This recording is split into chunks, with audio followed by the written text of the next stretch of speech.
Let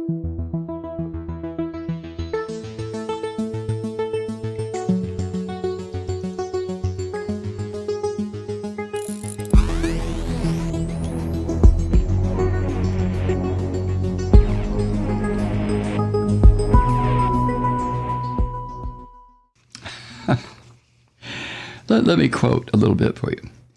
In one of the most striking rebukes to President Trump since he launched his baseless attacks on the American electoral process, a top-ranking Georgia election official lashed out at the president on Tuesday for failing to condemn threats of violence against people overseeing the voting system in his state.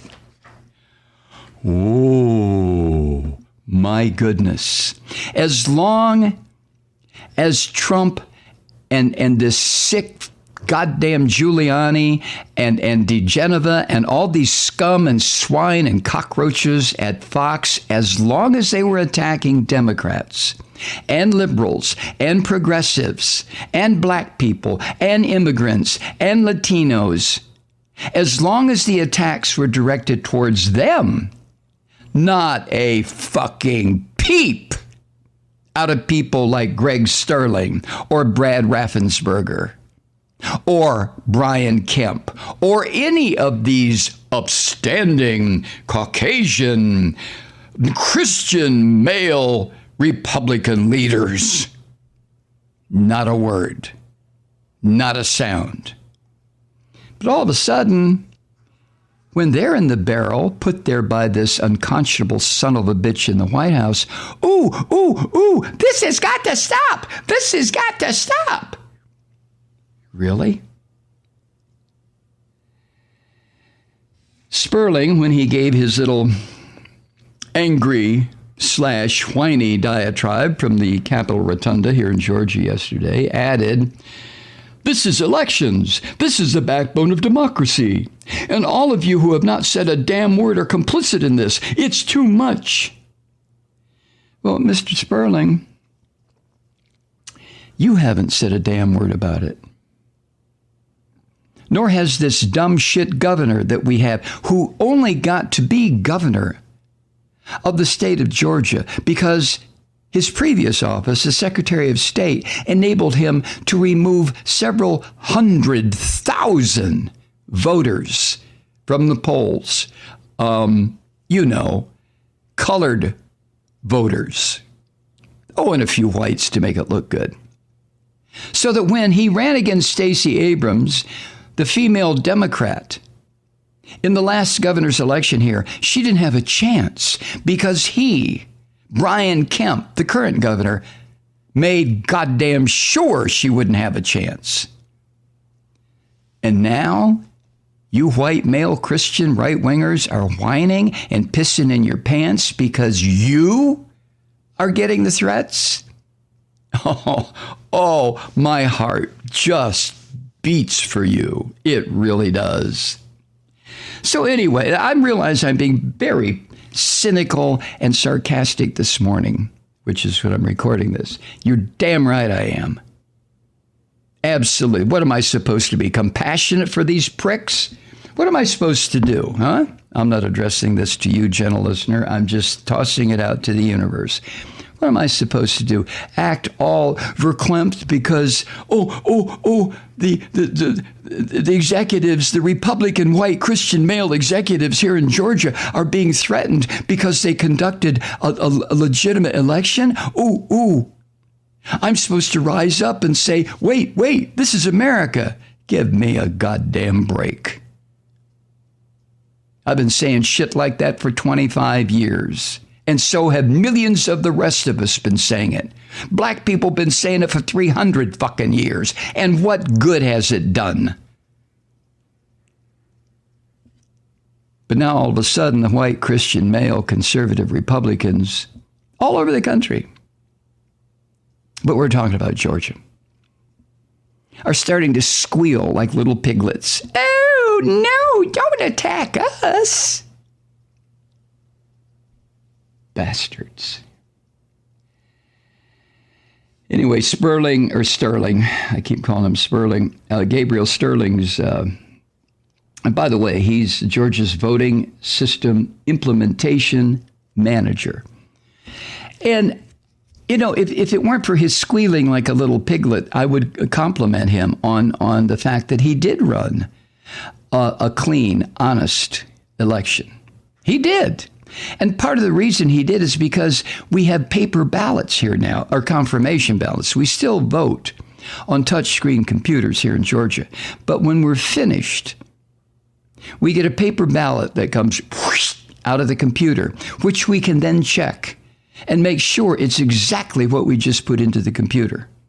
And then the paper ballot is turned into one of the poll workers. And then those paper ballots are kept so that when an orange bastard like this sick fuck who sits in the White House, when he demands a recount, okay, here you are. So, good on you, Gabriel, for making sure that the election here in Georgia ran honestly, fairly, smoothly, within the confines of the Georgia Constitution and the U.S. Constitution. But to see you standing in the rotunda of the state capitol whining like a kid that just had his Snickers bar ripped out of his hand makes me want to come up to you and say, what's the matter, punk? This is partly your fault, because he's not being accused of running an illegal election. He's not being accused of running a Mickey Mouse election. He's being accused of running an honest election. And that's why Kelly Loeffler and David Perdue, the two sitting senators here in Georgia, have not said a word about this assault, this attack by the orange bastard and his minions, because Kelly Loeffler and David Perdue profit from a corrupt system that allows them to use their office as senators to make tons, millions of dollars, as long as they suck up to this orange bastard in the White House. Threats against people who are trying to run fair elections or fair anything are obviously out of bounds. But when you have a group of people, white, Christian, male, ultra-conservative Republicans, who have been promoting this bullshit for the past 40 years, who have been pushing and pushing and pushing against the idea of representative government, against small d democratic principles. When you have people who have been undermining and rotting the foundations of self-governance, the way these right-wingers have done for the past 40, 50 years, when you have that going on, when all of a sudden what they have created, yeah, I know, the Frankenstein monster model certainly works for me.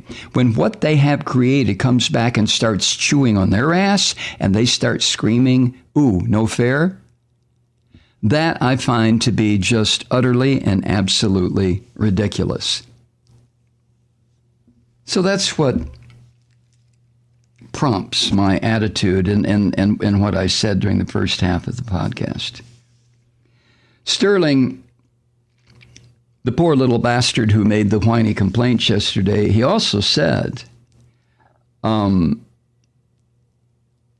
before that, his outburst came because of a sustained assault now on Georgia's election process by Trump, as Trump tries to steal. Trump is a thief and a goddamn con artist, and he tries to steal anything he can put his filthy little stubby fingers on, including the results of the election here in Georgia, which he lost to Joe Biden. And Sterling, who has said that he has received threats himself, said that threats had also been made against the wife of the Secretary of State, Brad Raffensperger. And you know what I mentioned. But they're the ones who set this up. This is what he said when he made his little tirade yesterday. Quote, Mr. President, it looks like you likely lost the state of Georgia. See, even now, When this scummy little Republican Christian his own family is being threatened by this monster in the White House, rather than have the courage to say, Mr. President, you lost the state of Georgia. This weaselly little prick says, Mr. President, looks like you likely lost the state of Georgia. After 3 counts? After 3 vote counts, you chicken shit little bastard, you still can say it looks like you likely lost. Oh my God. Hi, Truth Seekers. Mike Malloy here. As you know, we've switched formats and are now broadcast exclusively on the Progressive Voices Network. So that means you get fewer program interruptions, no corporate commercials, and lots of profanity. But our format change also means some of our radio listeners no longer hear the program. It's been a while since I mentioned our podcasts, so you may have forgotten that there is a way to listen to this program anytime you need a good dose of screaming. Visit MikeMalloy.com and subscribe to our podcast. As a podcast subscriber, you can download the program to your mobile device and take me with you wherever you go. And if you have a friend who needs a dose of truth-seeking, you can give a gift subscription as well. That's MikeMalloy.com, and never miss a minute of the uncensored fun and frivolity.